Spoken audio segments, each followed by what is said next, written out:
As many of you may already know, UniLink is always trying to find new ways to improve our company and help our customers. And recently we've realized there is such a great need for information on remote deposit capture. And actually, to our surprise, this has turned out to be a lot bigger than we had ever imagined. So for this reason, UniLink has partnered with a great source, Carolyn Dowdy, who is actually our guest speaker today. And we will be dedicating the year 2011 to educating our audience on RDC risk assessment, management, sales, and marketing with a series of these free webinars. And we're actually taking a unique approach to this and developing these future webinars based on the feedback that we received from everyone when you completed those surveys. And here at UniLink, we understand that each institution is in their own stage of their remote deposit capture program. Some may not have even begun. So again, this is a purely educational webinar, and we hope that no matter what stage you're in, you'll be able to learn something from all of these webinars that we're offering. Again, feel free to contact us afterwards, and we can certainly help you out. If you have any questions or concerns, or any stage you're in. So today we're going to go ahead and have our partner and guest speaker, Carolyn Dowdy, take over the presentation. Carolyn is actually the founder of RemoteDepositStore.com and the president of Bank Solutions. She has more than 25 years in banking experience as a bank consultant, and her primary focus is on implementing RDC training and establishing compliance in financial institutions. Also, during her career, she's been a part of the senior management team in 2 new startup banks in Georgia. So right now, we're going to go ahead and pass the presentation over to Carolyn, who will begin the Purpose of a Site Visit webinar. Carolyn? Yes, thank you. I appreciate everyone joining today. We've got a joint group. We've got some of our remote deposit store clients on the line, and then we also have UniLink. So we welcome all of you today. The purpose of this webinar is going to be specifically on site visits and or customer self-assessments. When I start talking today about risk levels, I just want you to know that we won't be able to go into how to set up those risk levels, because that's not really the purpose of this presentation, because I know everyone's probably going to have questions about that. This is specifically the importance of a site visit. So without further ado, we'll get started. Our site visit's based on risk. We're going to talk about that as it was published in the Financial Institution Letter in early 2009. RDC risk management, that part is going to address policies and procedures of RDC. We're going to talk about establishing risk rating systems. That would be like, is the customer considered low risk, medium risk, or high risk? And we're going to give a couple of examples of how you may approach that to establish those risk levels. On site visits and customer self-assessments, I'm going to cover some important information under the guidelines that we probably need to talk about, such things as getting approval of your policies with the site visit and customer self-assessment procedures incorporated. We're going to talk about a few reasons that site visits and self-assessments are important as monitoring tools of your customers. And then it's really important, I know that some on UniLink's site had sent in surveys and had questions about how does BSA fit into RDC. So we put a list of high-risk entities and customers in here because your BSA program supports your RDC program. So we're going to have a whole list of those for you. And to assist you with writing your policies, we're going to have examples of RDC policy statements about site visits and customer self-assessments. This is going to address how some of my banks that I've worked with have approached this to make their decisions. And then on site visits in general, I had a few things I wanted to talk to you about when you have your audits and exams. And then at the end, the webinar resources, we're going to talk to you about where you have resources to get information, and then also about where you can purchase a package of pre-made documents if you haven't already developed your documents. Are site visits based on risk? Well, they should be. All of you should have a copy of the financial institution letter, that risk management remote deposit capture. It came out the early 2009, but actually the first publications or guidance we got was the fourth quarter, I think, of 2008. There was a couple, 3 paragraphs in the BSA handbook. But when you look at this 9-page document, that risk management or remote deposit capture, you think, well, that's just 9 pages. But when you look at the footnotes, it refers you back to all the FFIC IT handbooks. And those handbooks have information security, they have management, operations, they've got retail payment systems, and then it refers you back to your business continuity plan, it refers you back to your BSA handbook. So that 9 pages just really expands on what touches RDC. Now, the thing that I want to point out to you most for your audits and exams is you need to get a hold of that Retail Payment Systems Handbook that came out last year. And if you go to it, there's a whole list of Tier 1 and Tier 2 examination questions. And depending on your risk profile that the examiners determine from your institution, for example, if you're a very high volume, some banks I've dealt with have 50% of their remote deposit coming in, their deposits coming in from RDC. If you're considered a higher risk profile, then you could actually have that Tier 2 exam. And actually the examiners can do a Tier 1 and Tier 2 or a combination of any of those questions. So I strongly recommend before your first exam on RDC, you get a hold of that Retail Payment Systems Handbook. You can get it at ffiec.com. The other thing that I wanted to point out to you is that all institutions may not be dealt with the same because of your risk profile. So just keep that in mind. Sometimes I'll ask one of my institutions, how'd your audit go? Well, they just looked at my stuff and they didn't ask anything. And then you might ask another institution and they really drilled them on things. So it had to do with their risk profile. All banks are not created equal and all banks do not have the same customers. So why do we do site visits? Well, you do it to mitigate fraud risk and information security issues at the customer site. When we talk about site visits and customer self-assessment tools, those are monitoring tools so that you can monitor your customer, because basically the RDC capture process is outside the direct control of the institution. And RDC at customer sites may present more risk and complexity. For example, at customers' business premises or at their home. We are particularly today going to talk about as a business premises for the RDC.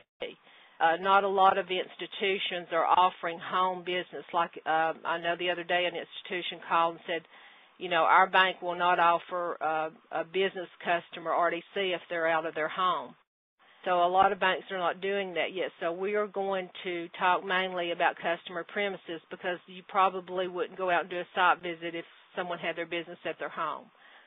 So also it's important to point out that when we establish these risk rating levels, which be low, medium, and high, those levels will gear directly back to your policies and procedures and say, for example, if this customer is a low risk, we may not do an initial site visit, or we may do site visits on every customer. It just depends on what the bank decides that they're going to do.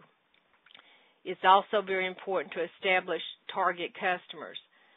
That is important because when you go out and you are promoting RDC, if you don't know who your target customers are, you could have your new business development people going out and getting the Walmarts of the world or getting high-risk BSA customers and taking an application and bringing them in, and you say, well, we can't set them up. They're not our target customer, and we said in our policy we're not going to offer it to them. So it's very important to set your target customers and train your staff on who those target customers are. Also, you may have a bank that says, well, we're not going to set up any customers that are considered high-risk BSA. Well, that is a policy statement that you've made, and those are not going to be your target customers. So we're going to talk more about target customers later, but also you may establish an auto-decline customer, high-risk customers. you may put in your policy, you really need to get your management team together and say, who are we not going to offer remote deposit to? And make a list of those type customers. You know, some of those customers may be, we're not going to offer them to adult entertainment. We're not going to offer them to casinos or card clubs. We're not going to offer them to money service companies. We're not going to offer them to telemarketing companies. You need to have an auto decline list that you've got in your policies and procedures and make a whole list of those.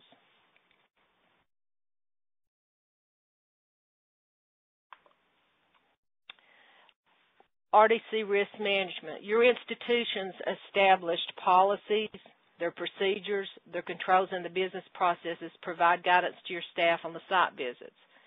You should all have this all worked out with your management so your staff knows what their responsibilities are about site visits and customer self-assessments. Now here we've pointed out a couple of ways institutions may address this. You may have some institutions that may do site visits initially, annually, and more often as situations may occur on all customers. And I'm referring here again to business premises. So I've had an institution, for example, if I go in and consult, I never know what the institution's going to want to do. Different institutions want to do different things. So I have a lot of community banks that say, we're going to do site visits on every customer because we want to stay closely in contact with our customers. They're very customer-oriented. So they're going to go out and do a site visit or go out or mail out a self-assessment or whatever they do. They're going to do that on every customer. If you take that approach, and it's not really a risk-based approach, it's just a policy statement, we're going to do it on everyone, where you get into a situation is when you get 50, 100, 200, or 300 customers. If you're a small institution or even if you're a larger institution, you're probably not going to have the staff to go out and do site visits on every application and do go out and do site visits annually on every customer. So it's going to be burdensome at some point. If you've got 10 or 20, 30 customers, you might be able to handle it. So then we've got other institutions that say, hey, we're going to do it based on risk. Or if risk warrants, we're going to do a site visits and or customer self-assessments. So these other institutions establish site visits and frequency based on predetermined whether they're low, medium, or high-risk customers and the type companies they are and the type industries.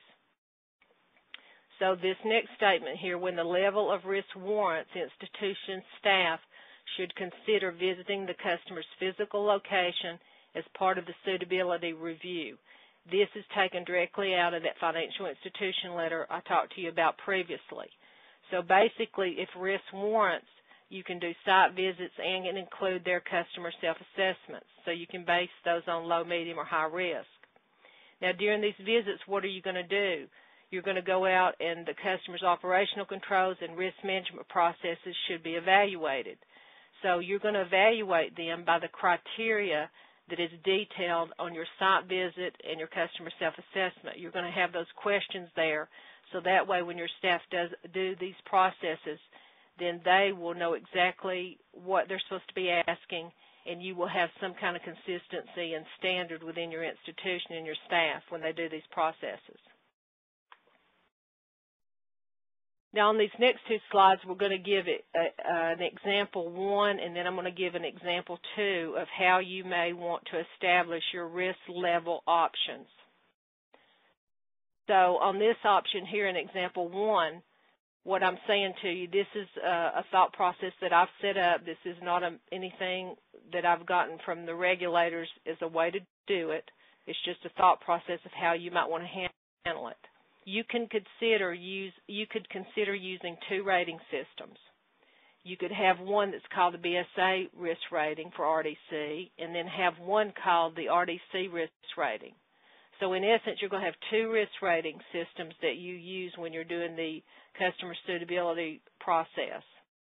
So on the BSA risk rating, and that's for the purpose of doing your RDC evaluation, you can establish a low, you can establish a moderate to high, or a highest risk rating system. Or you could just call it, you know, it's our low, moderate, and high risk. You don't have to have 4 levels. You could have 3 levels. And then you're going to take the criteria from your customer information program when the depository account was established. This risk rating may change after the account's open based on the customer's activity. So what I'm saying there is your BSA risk rating of that customer, your CIP program is already set up. If it's not, you've already been written up under your BSA audit. So you've already got all this established from years ago that you set up a way to rate those customers when you open the depository account. The customer opens the depository account before they ever get to setting up RDC. So, but the only thing is, every institution I've went into have not always, when they did their CIP program or their customer information, they didn't assign a low, medium, and high level of rating to it. They just had a worksheet they went through. What you could do is get with your BSA specialist and take that evaluation of those customers and try to convert it to a low, medium, and high rating, and you could actually take that and use it to determine whether you're going to do a site visit or customer self-assessment on those customers. You could use that as one of your pieces of criteria to make the decision. Now, the other thing you're going to do is you will set up one called an RDC risk rating. And you'll, same concept, you're going to set it low, moderate, or higher, however you decide to do it. But in that rating system, you're going to be looking at dollar volumes. You're going to be looking at number of items. So your low-risk customer, you may say, if the customer's average deposit is less than $5,000, if the customer has less than 100 items a month, if the customer has a certain credit score, if the customer has been a customer more than a year, they could be considered low rate. Those are the kind of things you want to think about when you're establishing an RDC risk rating, and that could be low, medium, and high risk. So you put in those three levels, the criteria that you want. You get your management team together, decide what that criteria will be. Use both of these ratings to establish when an initial site visit and subsequent site visits annually and periodically are done.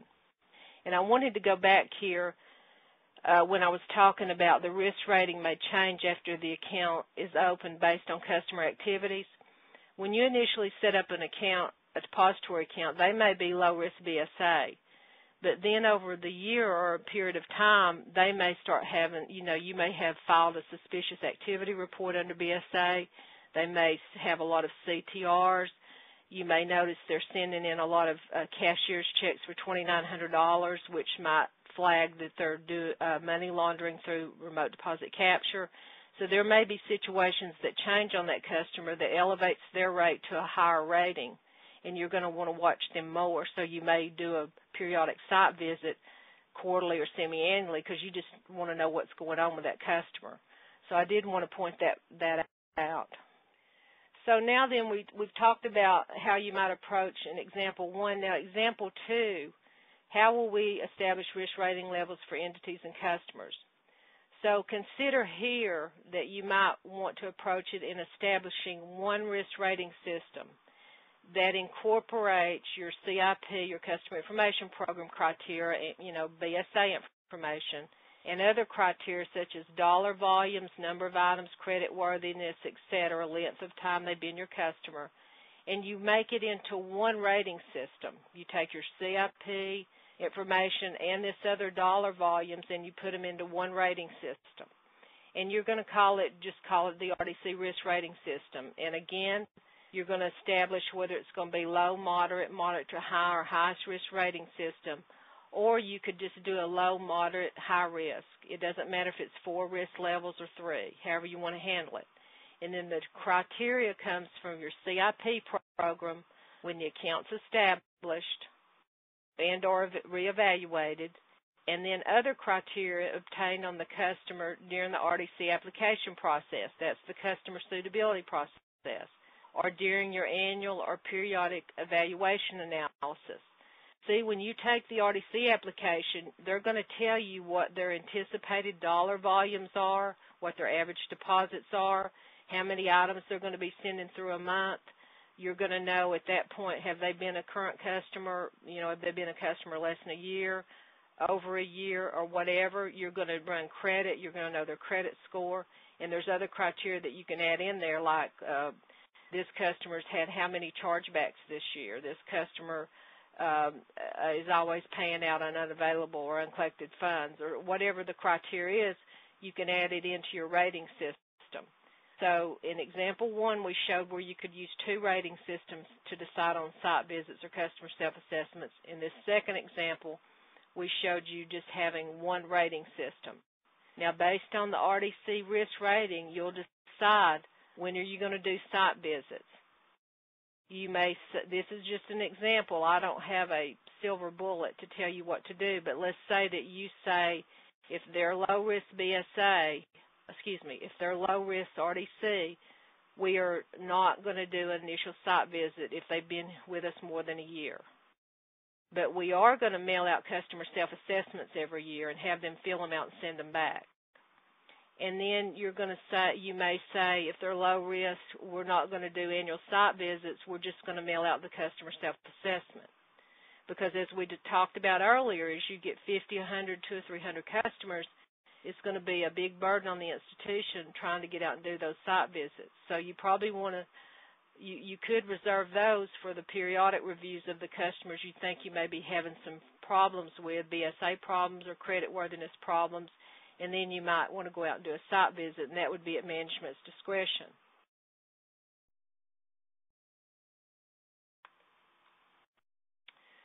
A few things I wanted to point out about site visits and customer self-assessments is once the risk rating system levels and the criteria are established, so you've already established how you're going to approach this low, medium, and high risk, establish your guidelines for the site visit.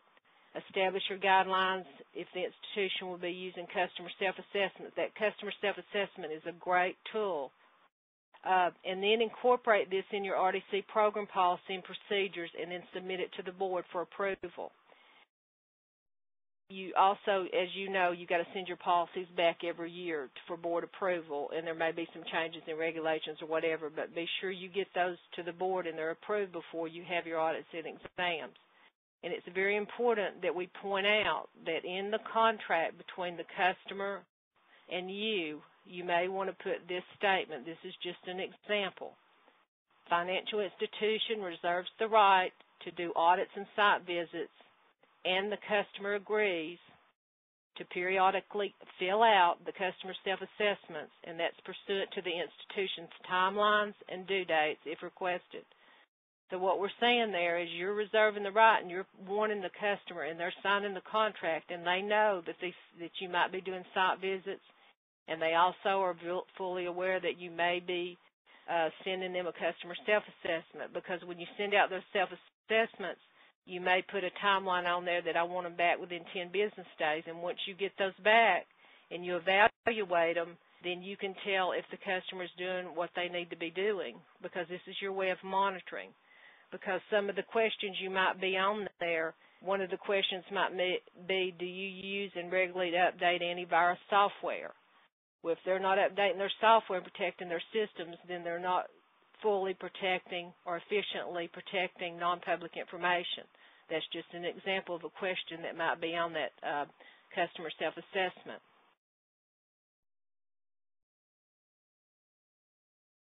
Now, we're going to cover a few reasons, but there's many more for a site visit or customer self-assessment.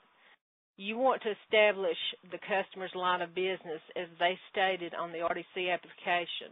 You want to make sure that it coordinates with the storefront or their place of operation.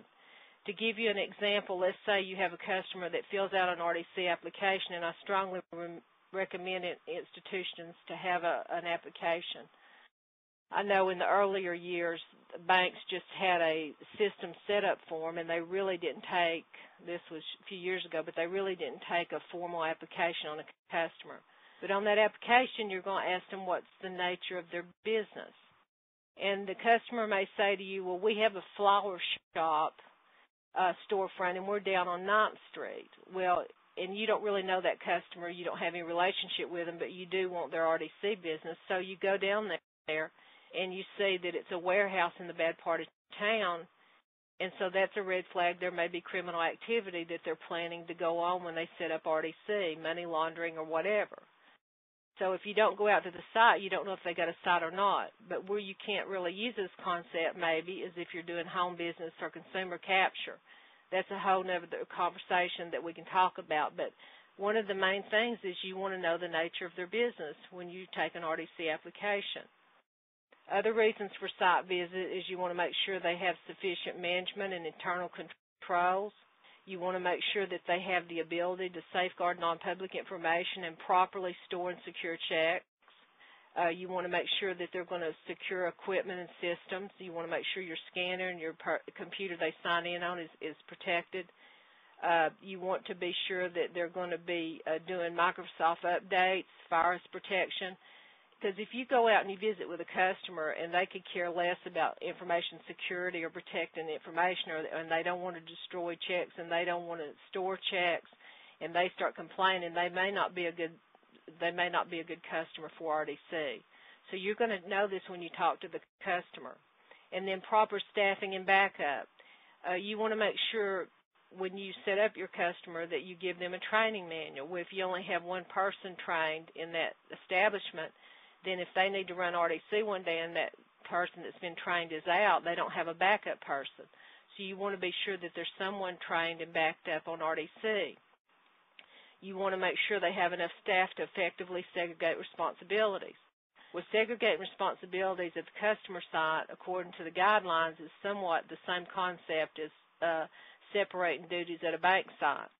For example, if you go in, you could have a fraud situation with an office manager. You may have a guy that has 2 or 3 guys that work at the company, and he has an office manager. The office manager signs into the internet bank, and they do the RDC, they do the ACH, they balance the banks, and all of a sudden you found out, a few months down the road, this office manager is committing fraud because they really didn't segregate duties.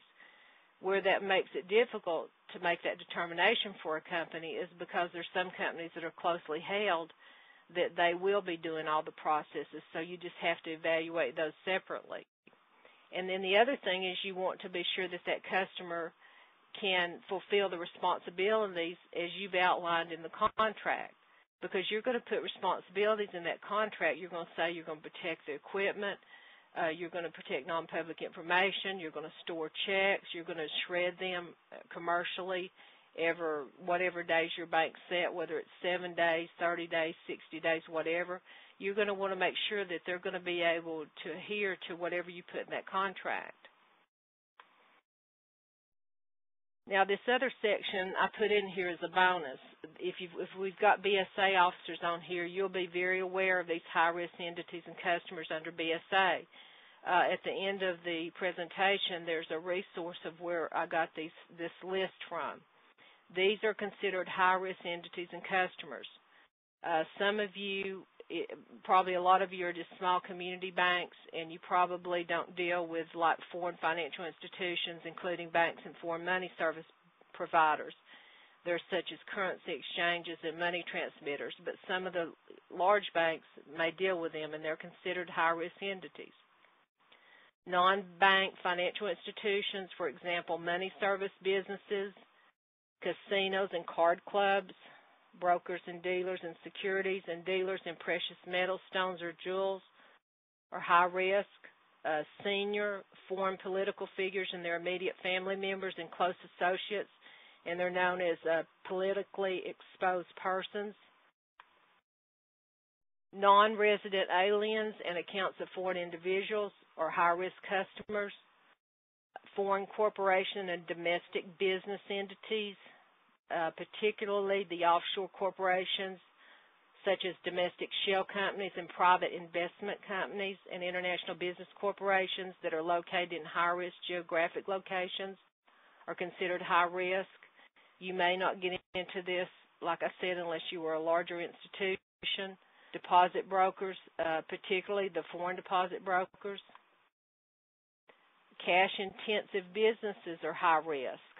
Convenience stores, even though a lot of our company, small banks, community banks have convenience stores, because they're high-intensity cash, they're considered high risk under BSA. Restaurants, retail stores, liquor stores, cigarette distributors, privately owned ATMs, vending machine operators and parking garages, all that come under higher risk.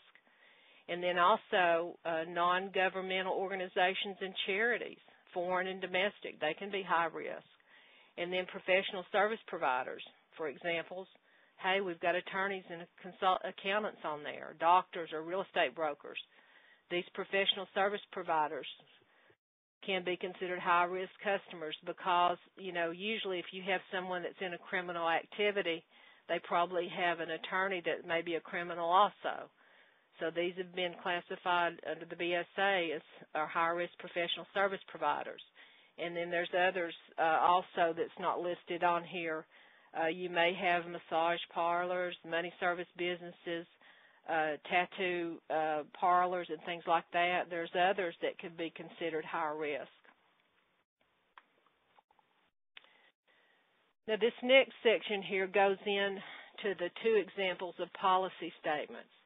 And what I mean by that is in the policy statement 1 here we have, this is an example of what a bank might put in their RDC policy of how they're going to deal with site visits and customer self-assessments. And then the second policy is a policy statement that a bank may put in their RDC policy because they're going to base their site visits and or their customer self-assessments on low, medium, and high risk.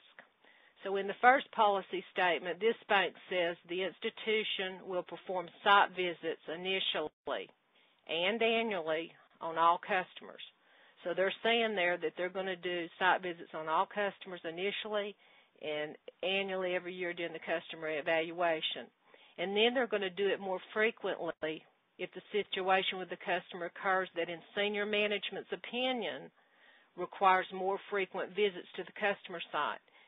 So you may say, we've got this customer we're watching, so we're going to go visit them the next couple, 3 months, monthly, and then if we don't feel real comfortable with them, we may ask them to, we may terminate RDC with them. Or they may say, hey, we're going to go out and watch them quarterly for a while because I don't like what I'm seeing in the back room coming through RDC. Or they may say, we're going to go see them semi-annually. And then customers will be required to fill out a customer self-assessments annually and more often at the discretion of the senior management. So that's a policy statement that you can take and slice and dice and make it however you want it to be. The only thing is, as we talked about earlier, if you decide as a small community bank that you want to go out and do site visits on everyone and annual reviews on everyone, then it's going to be real burdensome as you grow in RDC. Now, on the second policy statement example, it states the institution will perform site visits based on risk. So that means they're going to set up a risk level system of low, medium, and high. And the customer's risk will be determined by establishing criteria for low, moderate, or high-risk customers. So what they said in this policy statement is if the customer's low risk, there's no site visit or a customer self-assessment may be required periodically. So that's what they said they're going to do for low risk. Now, on a moderate risk, they said there's going to be an initial site visit, there's going to be an annual site visit, and then there's going to be periodic site visits pursuant to senior management's discretion.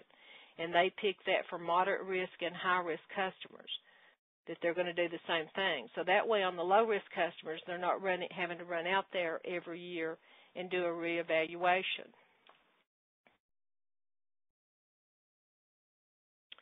Now, as far as site visits on audits and exams, some things that I wanted to talk to you about, points of discussion and consideration. Auditors and examiners may recommend initial site visits if your institution serves customers that are in high drug and high crime areas as outlined in BSA. And your BSA officer is going to know exactly what we're talking about. There are identified areas such as Atlanta. We're in the Atlanta area, and they are considered a high drug area under BSA.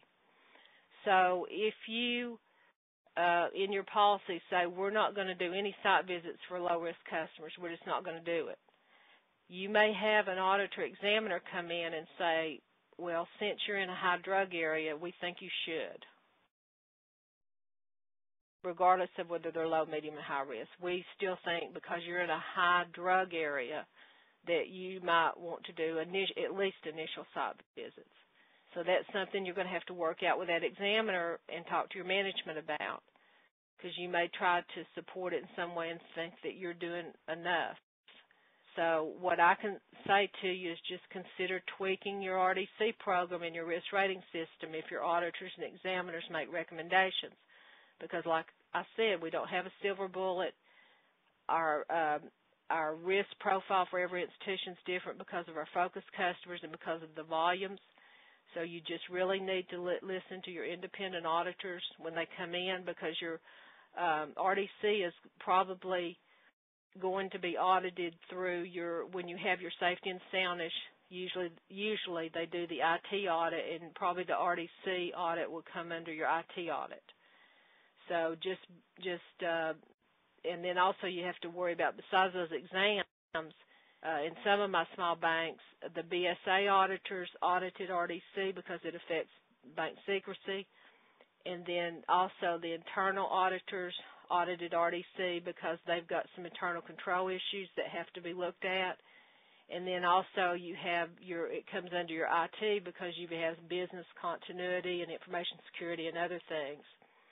So you may be hit by 2 or 3 different independent auditors.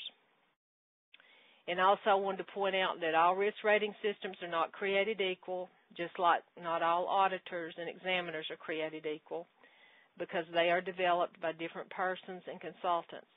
So if you go into different banks, you may say that they've got a risk rating system they developed, and you go into another bank and they've developed theirs and it looks different. But what you're going to have to go on is put in your program when your independent auditors come in, or your examiners, if they feel like you need to tweak it or change it or make it better, just tweak it. That's my favorite word, just tweak it.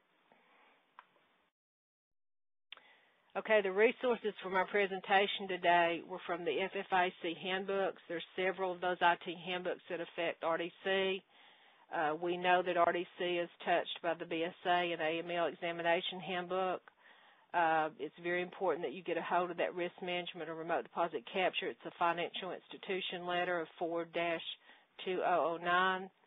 I put Bank Project Solutions on here as a resource because the way that I consult or approach doing these risk levels, some banks wanted to do 2 ratings, and other banks wanted to combine the ratings. And then other banks I've gone in and said, we're not going to do a rating, we're just going to do a site visit and an annual review on every customer, and then if we've got worried customers, we'll go out and do more site visits. So it depends on the institution of how they want to approach that. The link there that we've got is a link directly to the high-risk entities that we went over in the presentation. Now, if you look at the bottom of your screen, you'll see a binder there and some documents. RemoteDepositStore.com and UniLink have developed a relationship, and UniLink is selling in packages these documents that we've developed.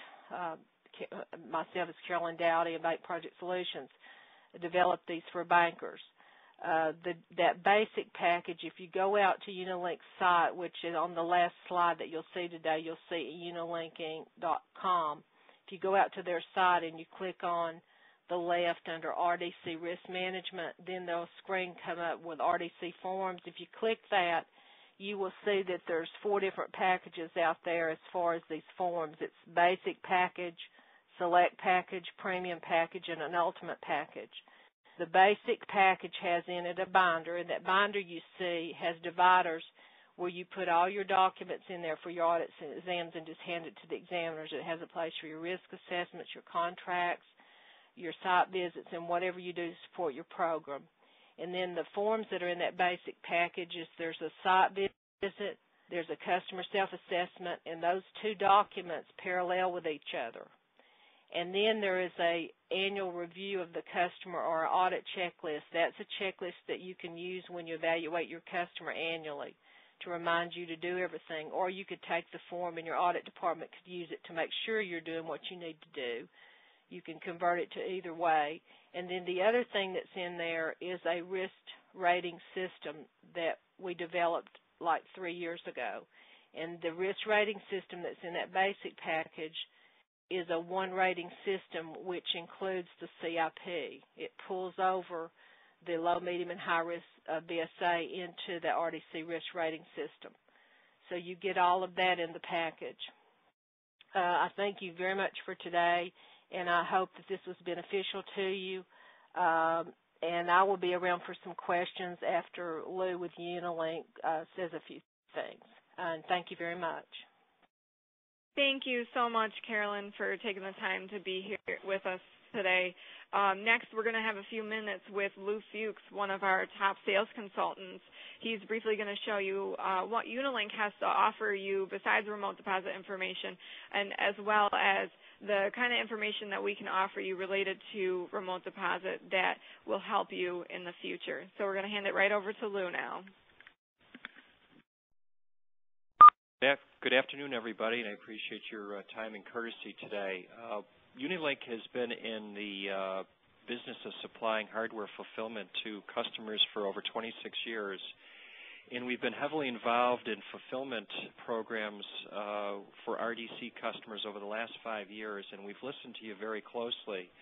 And the one thing that we've learned from listening to you is that no two customers are the same, and no two customers have the same program. So what I thought I'd do today is very briefly review some of the value addeds that we have to offer through our website by going through the different yellow tickers very quickly. First of all, I would encourage you, when we get done with the webinar at your earliest convenience, to use the demo software, which is noted under ticker number 1. If you key in John D at xyz.com and the password John D, you'll be able to go right into our website and touch and feel it and get a feel for how you can both process orders through our website, glean the additional sales and tracking history that you can get, and you could also use this to review the site for doing online repairs. Wanted to talk to you a little bit, first of all, about online ordering. One of the things that we've noticed working with our customers is everybody's different. Let me give you a couple examples. Some customers, some bank customers, want us to ship the equipment directly to their end user and send the bill to them. Some customers want us to ship the equipment directly to the bank but invoice the end user, and all sorts of different variables. With our online portal, you have the ability to order any of the products that you need, all at a very competitive price. You also have the ability to order, as part of the process, any extended maintenance warranty options that you need, and any other sundry items, things like cleaning kits and consumable supplies and things like that, all online. We have numerous customers that are doing this after normal business hours, late at night, on the weekends. They recognize that a lot of times you just don't have the time to do it during the normal business day, and this gives you the opportunity to do it when you want it. And we get a complete history, or rather you get a complete history after the sale of everything you've done. It's very normal for a lot of our customers to look into the site and say, okay, over the last 2 years, what have we done? How much have we bought? What have we paid for it? Where did it ship? What's the warranty information? What's the tracking information? And you can go right into the system and glean this information.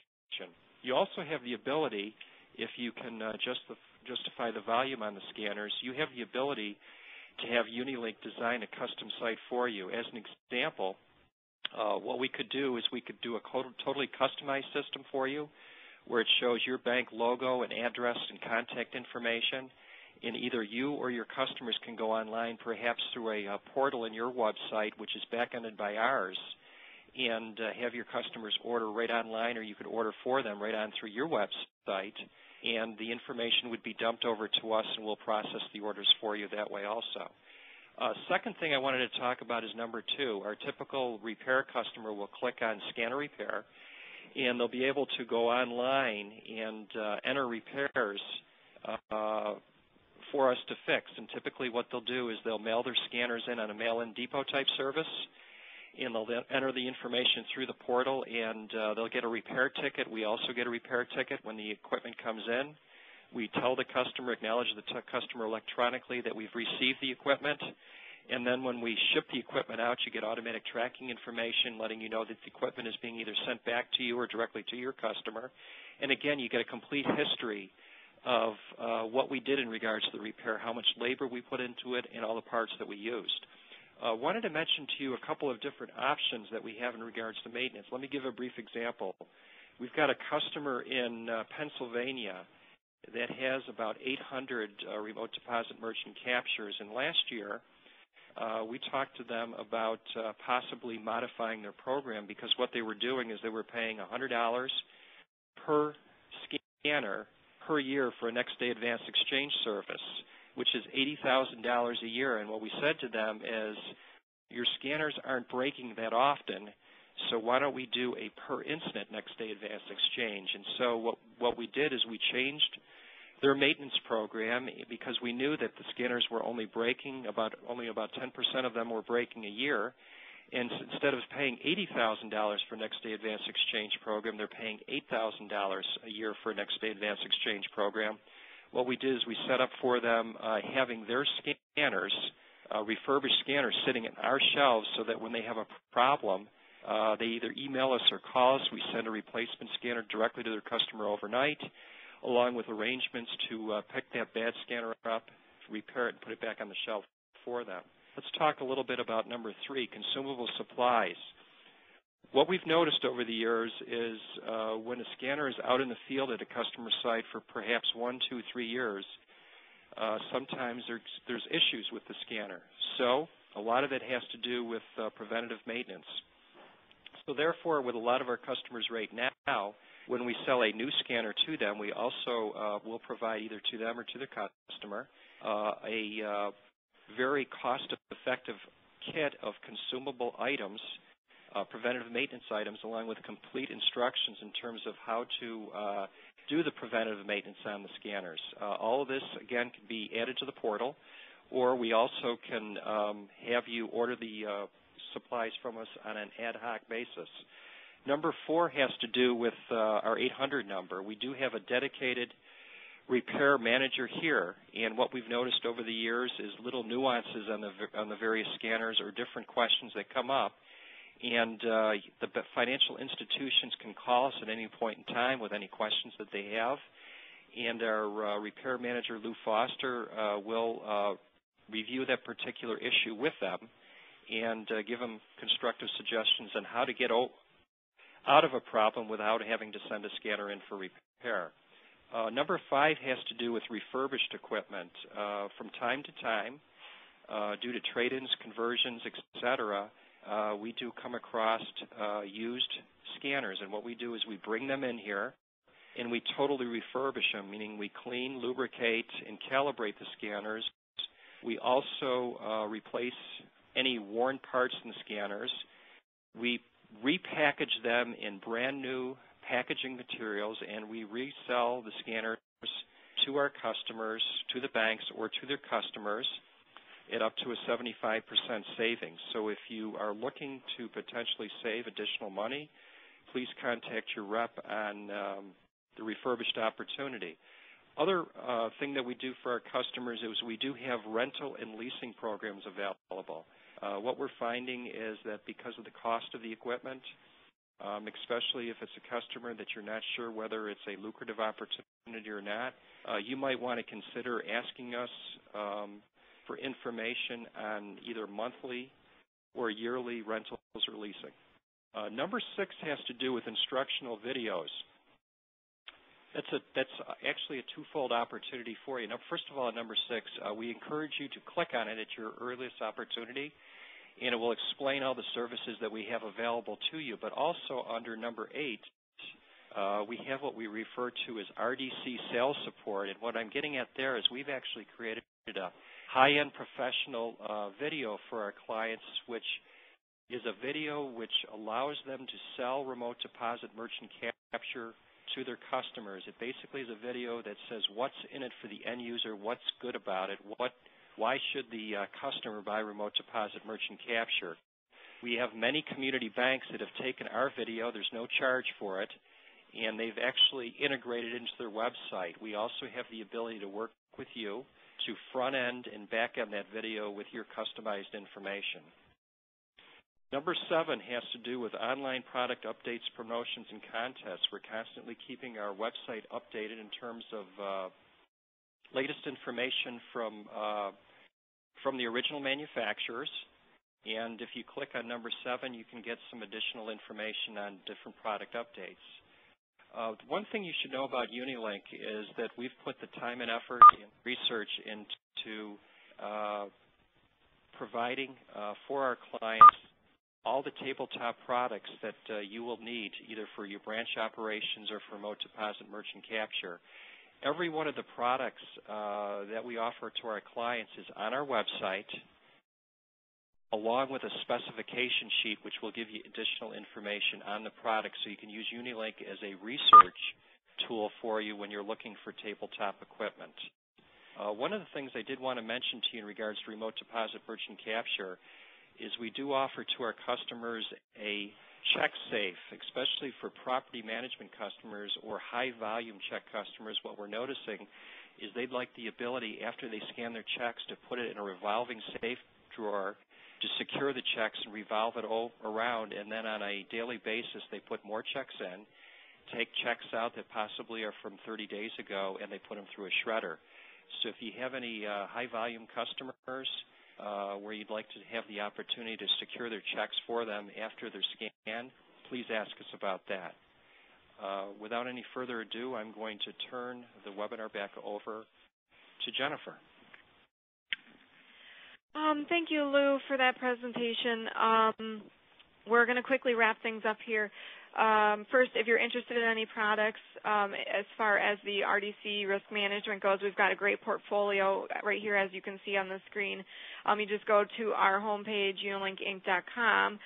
Scroll down on the left-hand column, you'll find all our products, and you can click on RDC risk management right there, and you'll have options of training webinars, PowerPoints, forms, there's books, there's binders, there's a lot of stuff. If you need specifics on what you're looking for, go ahead and contact us at any time, and we'll get you what you need. While everyone is typing in your questions, we're going to go ahead, and I'm going to move to the next slide. It's still going to have the contact information up there.